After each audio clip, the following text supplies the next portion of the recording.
She was an alien assassin sent to kill me, but her plans changed when she looked at me. The artificial dawn was creeping through the panoramic windows of my luxury apartment on level 42 of New Avalon Station. The massive space station, home to over 10 million souls, was just beginning its day cycle.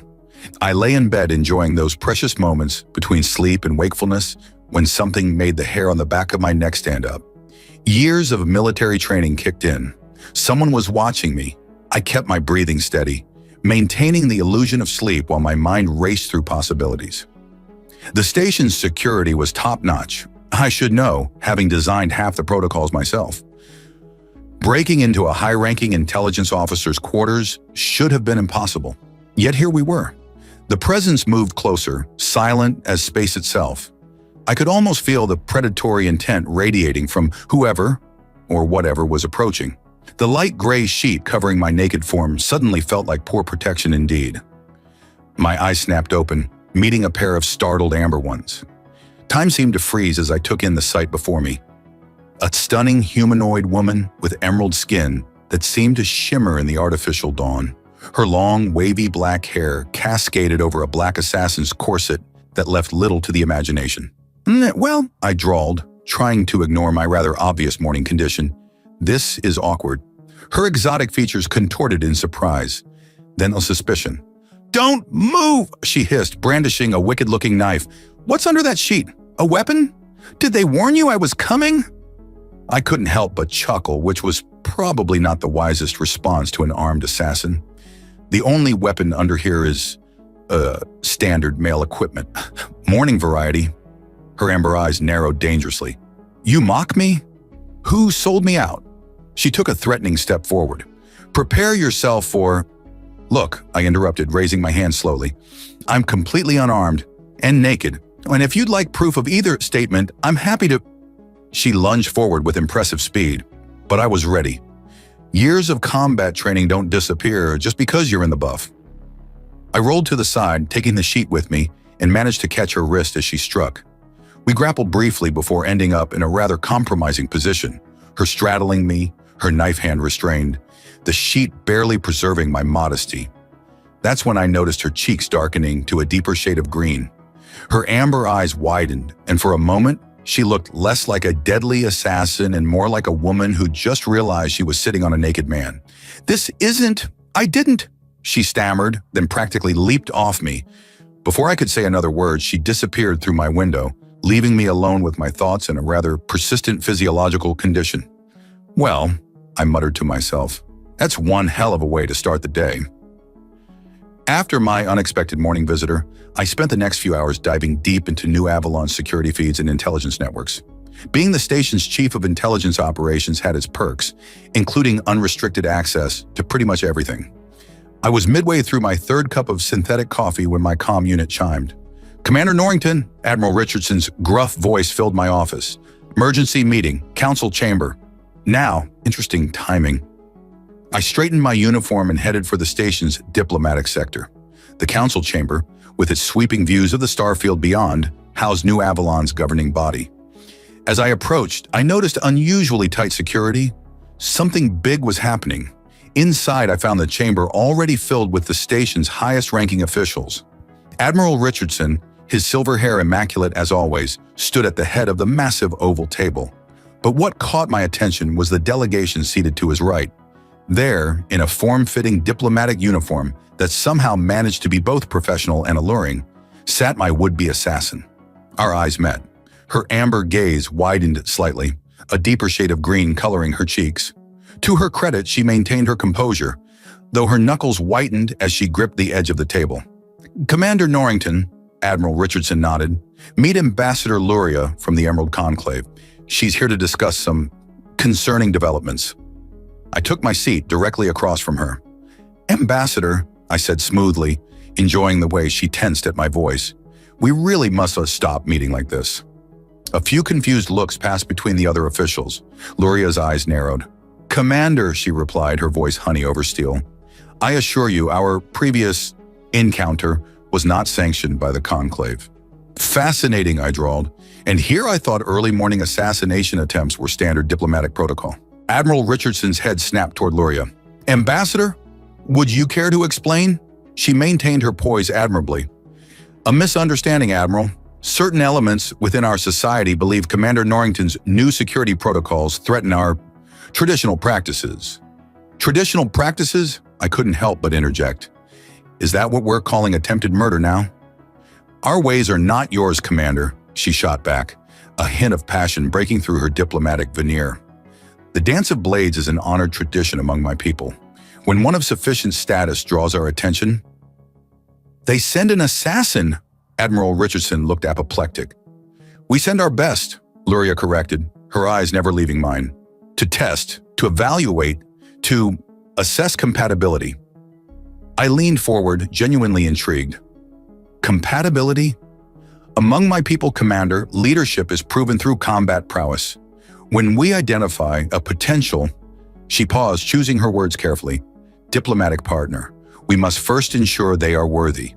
By trying to kill them? By engaging them in intimate combat, she clarified, that deeper green blush returning. The outcome is less important than the interaction itself. The implications hit me like a plasma burst. So this morning was a traditional first contact protocol. She managed to look both embarrassed and proud, though I admit the circumstances were unexpected. Admiral Richardson rubbed his temples. Let me get this straight. You attempted to assassinate my chief of intelligence as some sort of alien courtship ritual? The Emerald Conclave has been monitoring Commander Norrington since he implemented the new security protocols, Luria explained. His efficiency, his strategic mind, She glanced at me. Physical capabilities caught our attention. And you couldn't just send a dinner invitation, I asked, fighting back a grin. Where would be the fun in that? For the first time, a smile played at her lips. Besides, Commander, you handled yourself admirably this morning. Despite being at a significant disadvantage, the meeting continued, discussing security arrangements and diplomatic protocols, but Luria and I maintained our subtle dance of glances and loaded comments. When we finally adjourned, I caught her in the corridor. Ambassador, I called out, about this morning. She turned and suddenly the diplomatic mask fell away. You surprised me, she admitted. Most men, when confronted with an armed assassin, don't flirt. Most assassins don't blush so beautifully when straddling their targets. That lovely green flush returned. You are either very brave or very foolish, Commander Norrington. I prefer to think of it as adaptable. I stepped closer. So this Dance of Blades, is it a one-time performance or more of an ongoing arrangement? The next few weeks on New Avalon Station became an intricate dance of diplomacy and desire. Luria and I maintained our professional facades during official meetings, but our cultural exchange sessions, as we officially termed our private meetings, grew increasingly intimate. Your species' courtship rituals are fascinating. Luria mused one evening in my quarters, sipping earth wine. She'd traded her diplomatic uniform for a flowing emerald dress that matched her skin. So much emphasis on words and gestures rather than combat prowess. Says the woman who tried to stab me as a hello, I teased, enjoying how her amber eyes sparkled with amusement. Yet here we are, she countered, moving closer. Perhaps both our methods have merit. Our growing closeness hadn't gone unnoticed. The first warning came via an encrypted message on my terminal. The Emerald hierarchy disapproves of cross-species contamination. Cease this liaison or face consequences. Luria received similar threats. The purest faction believes mixing with humans will dilute our warrior heritage, she explained, pacing my office. They're powerful, Damien, and dangerous. More dangerous than you? I caught her hand, pulling her close. This isn't a joke, she whispered, though she didn't pull away. They've already attempted to recall me. When I refused, citing diplomatic immunity, she hesitated. What happened? My sister sent a warning. There's talk of declaring me blade fallen, an outcast. They'd send hunters. I tightened my hold on her. Let them try. That night, everything changed. What began as a strategic discussion evolved into something more primal, more intense. Cultural barriers fell away as ancient instincts took over. The joining of human and emerald physiology proved surprisingly compatible, though we both had much to learn about each other's preferences and sensitive spots. Afterward, Lying in the starlight, Luria traced patterns on my chest. "Among my people, this would make us life-bonded," she murmured. "Is that a proposal, Ambassador?" Before she could answer, my security systems blared. Multiple breaches on multiple levels. "They're here," Luria leapt up, her warrior instincts taking over. "The purest hunters." "How many?" "Standard hunting party is 6. She was already moving, fluid as quicksilver. "They'll try to separate us, divide and conquer." I accessed my security feeds. 8 hostiles, actually. They're good, bypassing security through maintenance shafts. 8, Luria paled slightly. "They sent a royal hunt. Damien, this is beyond serious. They only send royal hunts for the highest traders." "Then they're about to learn why humans don't appreciate uninvited guests." I activated my emergency protocols, especially when they threaten someone we care about. Luria's eyes widened at my words, but there wasn't time to discuss implications. We dressed quickly, her in her combat suit, me in tactical gear. "They'll expect us to run or hashu," Luria said, checking her weapons. I grinned. "Then let's disappoint them. Computer, initiate Protocol Omega. Authorization Norrington 7 Alpha." The lights throughout my sector dimmed to combat levels. Emergency bulkheads began sealing, creating a controlled battleground. "You planned for this," Luria realized. "I planned for everything. It's why your people found me interesting, remember?" I handed her a modified plasma pistol. "Human ingenuity combined with emerald combat skills. Want to show these purists why cross-species cooperation has its benefits?" Her answering smile was predatory. "My deadly human," she purred. "I do believe you're trying to seduce me again." "Is it working?" A proximity alarm cut off her response. The hunters had arrived. The station's maintenance corridors became our battlefield. Through my neural link to New Avalon systems, I watched the Emerald Hunters split into pairs, exactly as we predicted. Their overconfidence would be their undoing. "They're using standard royal hunt formations," Luria whispered. Her body pressed against mine in the narrow service shaft. "But they've never hunted a human Emerald team before." "Then let's educate them." I activated the first trap sequence. "Your people believe humans are inferior, right?" She smiled wickedly. "They're about to learn otherwise." The first pair of hunters triggered our carefully laid trap in Section 7. The malfunction in the environmental controls flooded their corridor with dense fog, standard procedure for containing atmospheric breaches. What wasn't standard were the sonic pulses we'd calibrated to the specific frequency that disrupted Emerald inner ear balance. Through the security feeds, we watched them stumble. Their superior combat training meant nothing when they couldn't stand straight. "Elegant," Luria approved, "using our own physiological weaknesses against us." "I pay attention to detail," I murmured, letting my fingers trace the sensitive spot behind her ear that I discovered during our more intimate moments. She shivered. "Focus, my clever human," she breathed, though her amber eyes darkened with desire. "We have 6 more hunters to eliminate." The next pair fell for the oldest trick in the human book. They followed the obvious escape route. The maintenance shaft they chose, however, had been specially modified. One moment they were advancing cautiously, the next they were trapped in quick hardening foam designed to counter Emerald strength. "Your people rely too much on direct confrontation," I explained as we moved to our next position. "Humans learned long ago that superior force isn't always the answer." "Is that why you let me win that first morning?" Luria teased me, her movements fluid and predatory even in the confined space. "Let you win?" "I seem to recall you running away." "Tactical retreat," she corrected, then grew serious, "though I'm glad I came back." "So am I." The moment stretched between us, charged with everything we hadn't yet said. A proximity alert broke the spell. 2 more hunters were approaching our position.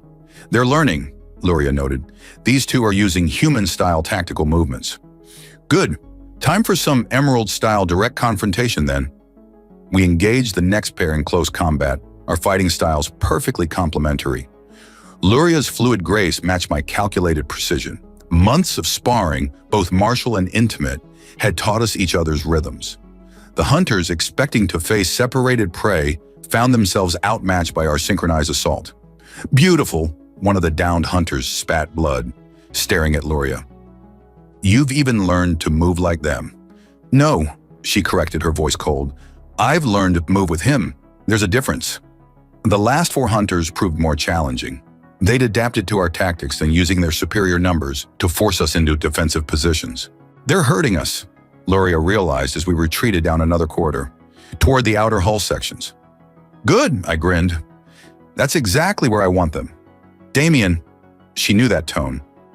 What did you do? Remember how I said humans learn superior force isn't always the answer? I activated my final protocol. Sometimes it absolutely is.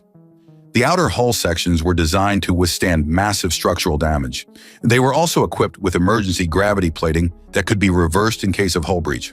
The hunters didn't expect the artificial gravity to suddenly multiply by 4. Their enhanced emerald physiology, usually an advantage, now worked against them as their denser muscle mass betrayed them. Surrender, I announced over the comm, or the gravity keeps increasing. Even emerald bones have their breaking point.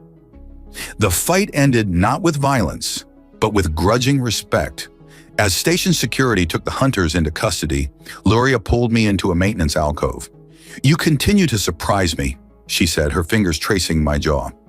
Using our strengths against us, turning our assumptions into weapons. I had excellent motivation. I drew her closer. No one threatens what's mine. Her eyes flashed. Yours? Unless you object. Her answer involved considerably less talking and considerably more physical demonstration of exactly how little she objected. 2 weeks after our victory over the hunters, I found Luria in my quarters, staring at a medical hologram with an expression I'd never seen before. The projection showed 2 intertwined DNA helixes, one human, one emerald, forming an entirely new pattern. Impossible, she whispered, though the evidence floated before us. The genetic barriers should be insurmountable? I moved behind her, wrapping my arms around her waist.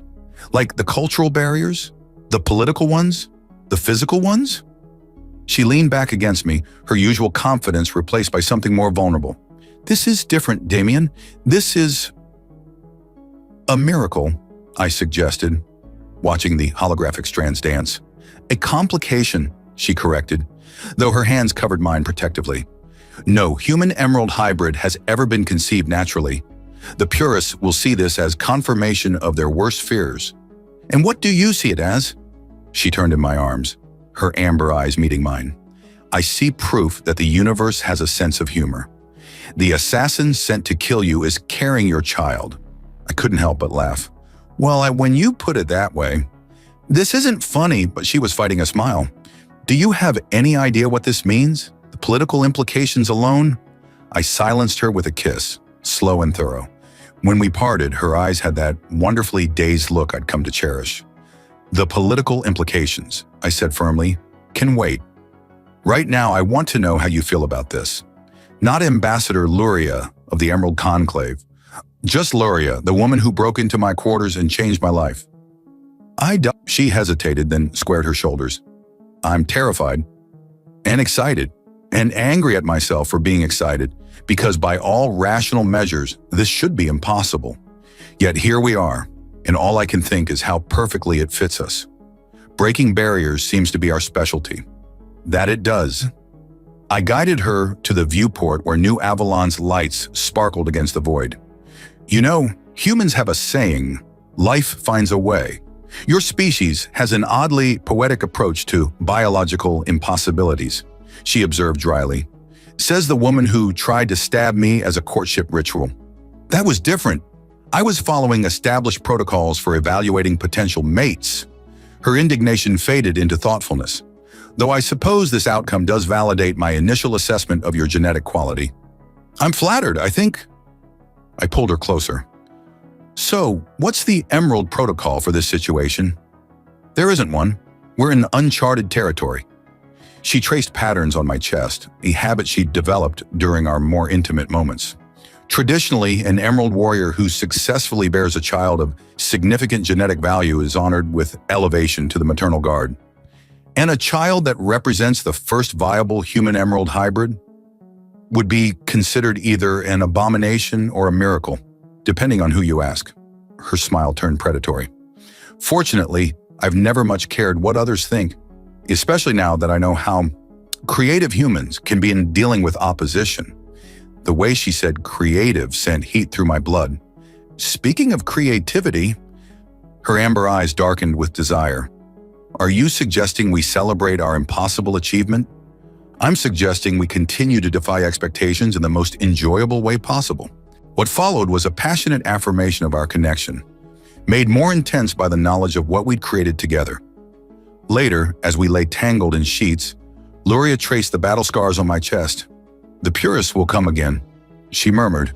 They'll see this child as the ultimate threat to emerald purity. Let them come, I kissed her temple. We've already proven we're stronger together, and now we have even more reason to fight. My fierce, clever human, she purred, always ready for battle. Only when protecting what matters. I placed my hand over her abdomen. And this matters more than anything. The colony world of New Eden lived up to its name. Pristine beaches stretched beneath twin moons, while bioluminescent forests painted the nights in ethereal colors.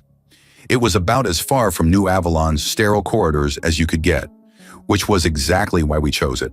Your idea of a honeymoon destination is surprisingly romantic, Luria teased as we settled into our beachfront home. 3 months had passed since our hasty departure from the station, and her pregnancy was beginning to show, giving her an otherworldly glow that made my heart race. I'm full of surprises, I replied, unpacking our security systems. Old habits die hard. Besides, what better place to hide than a paradise world? Hide? She arched an eyebrow. Is that what we're doing? I paused my work to pull her close. Strategic retreat. Wasn't that your term? Her laugh turned into a contented purr as I massaged the small of her back, where the pregnancy was causing her the most discomfort.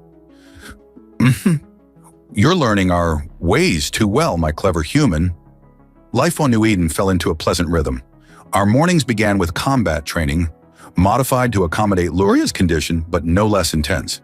She insisted maintaining her warrior edge was crucial for an emerald mother, and I wasn't about to argue. Afternoons were spent exploring the planet's mysteries. The local flora exhibited unusual properties that seemed to respond to emerald biochemistry. More intriguingly, some plants reacted to our hybrid child's unique genetic signature. The universe is full of secrets, Luria mused one evening as we watched the bioluminescent pollen dance on the breeze. Perhaps our child isn't as impossible as we thought. Just improbable, I suggested, drawing her between my legs as we sat on our veranda. Precisely. She leaned back against my chest, guiding my hands to her growing belly. Though I'm beginning to think humans have a gift for making the improbable happen. Is that a compliment? Don't let it go to your head. But her tone was fond. It's simply an observation. Your species has an unusual talent for adaptation, for finding solutions where none should exist. I nuzzled her neck, enjoying how she melted against me. Like figuring out how to successfully mate with a deadly alien assassin? You're never going to let me forget that, are you? Would you want me to? Her answer was to turn and kiss me with the same passion that had characterized our first encounter, minus the knife this time. Later that night, as we lay wrapped in each other's arms, a familiar alert tone broke the peace. My security systems had detected approaching ships. They found us, Luria said, instantly alert despite our previous activities. No, I corrected, checking the readings. They didn't. These are commercial vessels, a research expedition. They're not even heading for this continent. She relaxed slightly. We can't hide forever, Damien. We don't need forever. I stroked her abdomen. Just long enough for our little miracle to arrive safely. Then we can face whatever comes next together. And what if what comes next is war? The purists won't accept this child's existence. They'll see it as proof that humans are corrupting their precious genetic legacy. Then they'll learn what happens when you threaten a human's family. My voice turned hard. We're not just protective, we're creative about it. She turned to face me, her amber eyes glowing in the moonlight. You continue to fascinate me. Most species would be terrified of bearing a hybrid child with an alien race. Yet here you are, planning battle strategies to protect something that shouldn't even exist. That's humanity for you. We see impossible things as challenges to overcome. Is that why you didn't reject me? Even after I tried to kill you? I saw something worth fighting for. I traced the curve of her cheek. Still do. Her response was to show me exactly how much she appreciated that attitude. leading to another passionate celebration of our unique bond. The first sign something was unusual came during Luria's 7th month. I woke to find her studying her reflection in our bedroom's full-length mirror, her hands pressed against her swollen abdomen. The bioluminescent flora outside cast an ethereal glow across her emerald skin. "The child is adapting," she said, her voice filled with wonder. "I can feel it changing, responding to both our genetic patterns." I moved behind her, placing my hands over hers. "Is that dangerous? For a normal pregnancy?" "Absolutely, but this," She guided my hands to a specific spot. "Feel that? The energy signature is unlike anything in Emerald medical records." The spot beneath my fingers pulsed with warmth, reminiscent of the strange flora we discovered in New Eden's forest. "We need an expert. The only experts who wouldn't immediately report us to the purists are on the forbidden roster of the Emerald Conclave." Her amber eyes met mine in the mirror. "Although, you know someone? Remember how I said I wasn't the only one who questioned our species' isolation policies?" A sly smile curved her lips. "There's a reason I was such an effective assassin. I had help learning human patterns." "You're telling me there are other emeralds who've been studying humans intimately?" Her laugh was rich with promise. "Jealous, my fierce human? Should I be?" She turned in my arms, pressing against me in a way that made thinking difficult. "You tell me, did I try to kill any of them? I thought that was just your people's version of flirting." No, you were special." Her fingers traced patterns on my chest. "Something about you called to me from the moment I saw you. It's why I hesitated that first morning. And here I thought it was my natural charm. That came later." She kissed me with the same intensity that had characterized our relationship from the start, along with other impressive qualities. When we finally caught our breath, she continued, "There's a research outpost on the dark side of New Eden's smaller moon. Officially, it doesn't exist. Unofficially, it's where some of our most radical scientists study cross-species compatibility." "How radical are we talking?" "Let's just say I'm not the first emerald to find humans intriguing, just the first to successfully conceive." The implications were staggering. "Your people have been studying human emerald reproduction. Among other things, the purist would have you believe our species are completely incompatible. The truth is more complex." She guided my hand back to her abdomen. "Our child is proof of that." The warmth under my fingers had intensified. "We need to reach this outpost." "It's not that simple. The security protocols are probably similar to the ones I designed for New Avalon," I grinned, "which you bypassed quite effectively, if you recall." Her eyes darkened at the memory. "That was different. I was motivated." "And we're not motivated now?" The energy pulse beneath my hand suddenly spiked, making Luria gasp. "The child, it's accelerating. The genetic integration is happening faster than it should. Can you hold out until we reach the outpost?" Her warrior spirit blazed in her eyes. "Try to stop me." We spent the night preparing, though preparing included several passionate interludes. Luria insisted physical connection helped stabilize the child's energy patterns. Who was I to argue? By dawn, we had a plan. The outpost location was masked by a sophisticated cloaking system, but Luria's genetic signature would get us past the initial scanners. After that, we'd have to improvise. "Your people really love their secrets," I observed as we boarded our small shuttle. Says the intelligence officer who designed an entire station's security protocols. She settled into the co-pilot seat, her movements still graceful despite her advanced pregnancy. "Besides, secrets kept us alive when the purists gained power. And now those secrets might save our child." I initiated launch sequences. "Ready?" Her hand found mine. "With you?" "Always." The lunar research facility materialized before us like a mirage, its crystalline architecture blending seamlessly with the moon's natural formations. As our shuttle touched down in a hidden hangar, we were met by a sight I never expected. A mixed group of humans and emeralds, working together as equals. "Welcome," a distinguished-looking emerald male stepped forward. "I am Director Thane. We've been expecting you." Luria tensed beside me. "How? My dear? Did you really think you were the first of our kind to fall for human charm?" His amber eyes twinkled. "Though I must say, you're the first to achieve viable conception naturally." "Naturally," I echoed, supporting Luria as another energy pulse from our child made her stumble. Come, Thane gestured toward the facility's interior. There's much you need to know, and your child's accelerated development suggests we have limited time. The facility's corridors were lined with stasis chambers containing what appeared to be historical records, some dating back centuries. But what caught my attention were the genetic maps displayed on floating holograms, showing the gradual convergence of human and emerald DNA.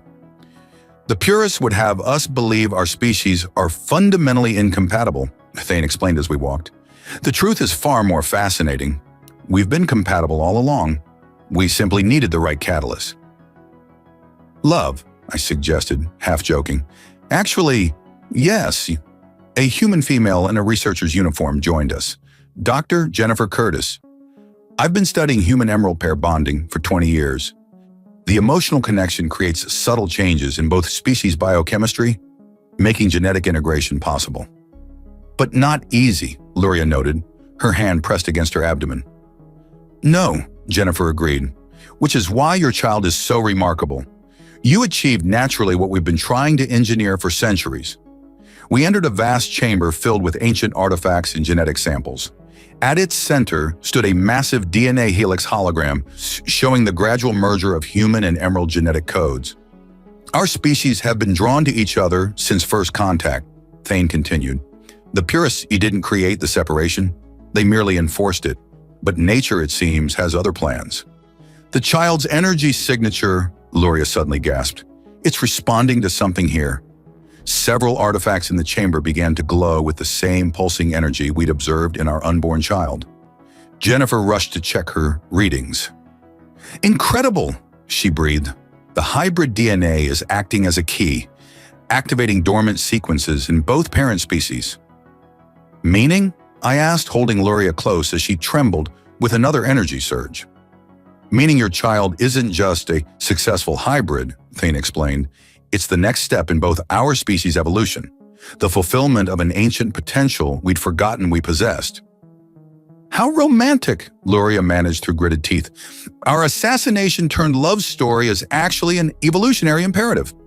I couldn't help but laugh. Disappointed it wasn't just my irresistible charm? Her answer was to pull me into a fierce kiss that made several nearby instruments spark with sympathetic energy. Fascinating, Jennifer murmured, studying her readings. The emotional connection directly affects the energy output. It's as if, perhaps we could continue this discussion after stabilizing my patient. A new voice interrupted. Another emerald female, clearly a medical professional, entered the chamber. I'm Dr. Maraxa, and you two are about to make history. Again.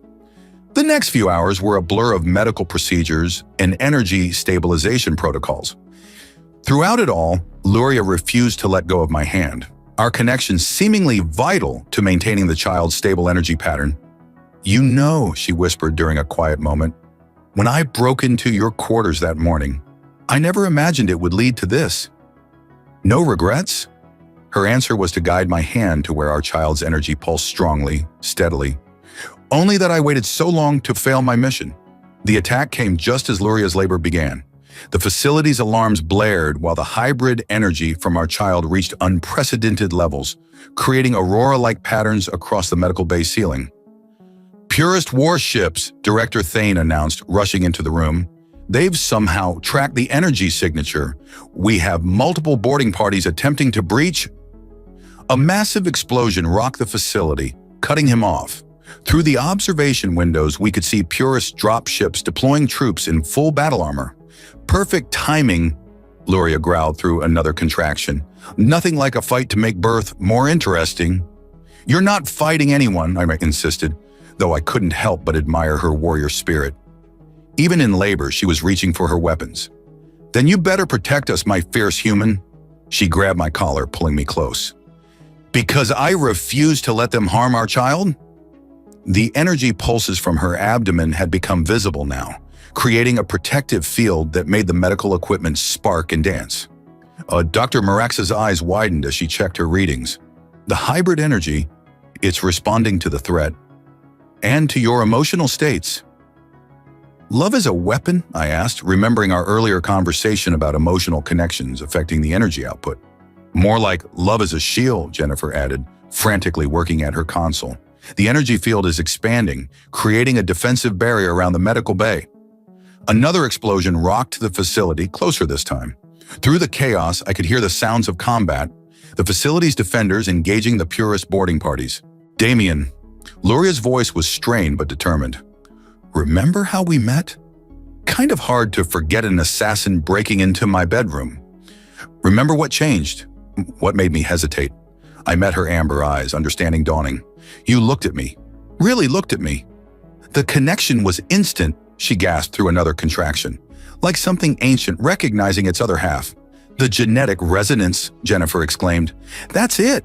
The hybrid energy responds to genuine emotional bonds. The stronger the connection, the stronger the defense, Thane finished. Which means... I didn't wait for him to complete the thought. I kissed Luria with all the passion that had built since that first morning, pouring every ounce of love and protective instinct into our connection. The effect was immediate and spectacular. The hybrid energy field exploded outward, visible now as a shimmering dome of iridescent power. Where it touched the advancing purist forces, their weapons simply ceased functioning. Their armor, designed to enhance emerald combat abilities, went dark.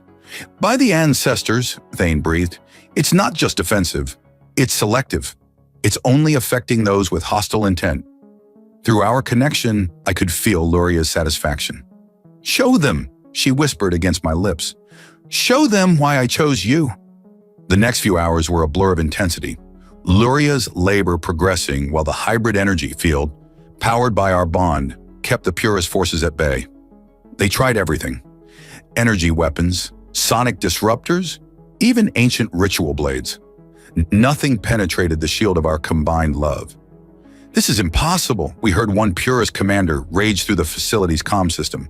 No human emerald abomination should have this power. That's where you're wrong, Luria shouted back between pushes. It's not the child's power alone. It's ours, all of ours. Every human and emerald who dared to love across your artificial boundaries. As if in response to her words, the energy field pulsed stronger, and we noticed something remarkable. The facility's other human emerald couples were generating their own smaller fields, linking together, strengthening the barrier. It's a network, Jennifer realized, her scientific excitement breaking through even in the crisis. Every genuine human emerald bond creates a resonance. Your child just showed us how to access it. Finally, gloriously, our child entered the world, a perfect blend of both species.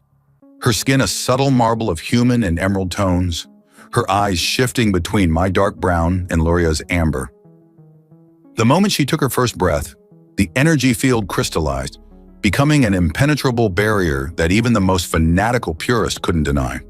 Look at her, Luria whispered as I held them both. She's everything they feared, and everything we hoped. 1 year after our daughter's dramatic arrival, we stood in the grand chamber of the Emerald Conclave, watching history reshape itself. The same energy that had protected us during her birth now filled the ancient hall with a soft, iridescent glow, a visible reminder of the changes sweeping through both our societies. Ready for your speech, Commander? Luria adjusted my formal uniform's collar, her touch lingering in that way that still sent electricity through my veins. As ready as one can be when telling an entire civilization they've been wrong for centuries. I caught her hand, kissing her palm. Sure you don't want to do it? You're the one who started this revolution. By failing to assassinate you? Her amber eyes sparkled with mischief. Hardly the most diplomatic opening line. Our daughter Aurora cooed from her floating bassinet, her skin shimmering with that unique marble pattern of human and emerald tones. The hybrid energy that had once been seen as impossible now flowed naturally between the three of us, a constant reminder of what love could achieve. The great doors opened, revealing the assembled delegates, purists and progressives, humans and emeralds, all gathered to witness the formal recognition of cross-species unions. Director Thane stood at the podium, his presence a bridge between the old ways and the new. A year ago, he began, we witnessed something our sciences said was impossible. We saw the power of genuine connection overcome centuries of artificial barriers. Today, we acknowledge that power officially. I stepped forward, Luria at my side, Aurora floating between us in her bassinet. The energy field around us pulsed gently, responding to our unity. I stand before you as living proof that your assumptions were wrong. I addressed the assembly. I'm the human who fell in love with the assassin sent to kill him. I'm the father of a child who represents not the dilution of emerald genetics, but their evolution. Murmurs rippled through the crowd. The purist faction shifted uncomfortably, but they couldn't deny the evidence of their own senses. The hybrid energy field that had defeated their best warriors now served as a beacon of possibility. Your warriors value strength, I continued. Your scientists prize innovation. Your leaders demand progress. Yet you've ignored the greatest source of all three, the power of combining our species' best qualities through love. Luria stepped forward, her warrior's grace undiminished by motherhood. If anything, she moved with more confidence now, secure in her role as both warrior and mother. I was trained to see humans as inferior, she declared. Then one of them surprised me, challenged me, made me question everything I thought I knew. She glanced at me, her expression softening, and in that questioning, I found something stronger than tradition. I found truth. Aurora chose that moment to demonstrate her own contribution, creating small auroras of hybrid energy that danced through the chamber. The assembled delegates watched in wonder as the lights responded to her giggles, forming patterns that spoke of infinite potential. This is your future, I gestured to our daughter. Not a dilution, but an enhancement. Not a weakness, but a strength beyond anything either of our species could achieve alone. The vote that followed was merely a formality. The evidence was undeniable. Human-emerald relationships didn't just work, they thrived. Our daughter was living proof that love could overcome any barrier, even those written into our genes. Later that night, in our quarters overlooking New Eden's bioluminescent forests, Luria and I celebrated in our own way, letting the hybrid energy enhance our connection as it had since that first night together. You know, she murmured against my skin, I never did thank you properly for surviving my assassination attempt. No, I pulled her closer, enjoying how she still fit perfectly against me. So I thought that's what the past year has been about. No, that was just the warm-up. Her amber eyes glowed with promise. I'm thinking we should work on giving Aurora a sibling. For diplomatic reasons, of course. Of course, Yam, I agreed, already lost in her kiss. Purely for the sake of interspecies relations? Aurora's happy gurgle from her nursery seemed to approve of our diplomatic efforts, her hybrid energy field harmonizing with our own in a symphony of possibility. I love you, Luria whispered, her warrior's facade melting into tenderness. My impossible human who turned an assassination into a revolution. I love you too, I replied, marveling at how my life had changed since that morning when a beautiful assassin broke into my quarters, my deadly angel who looked at me and saw forever.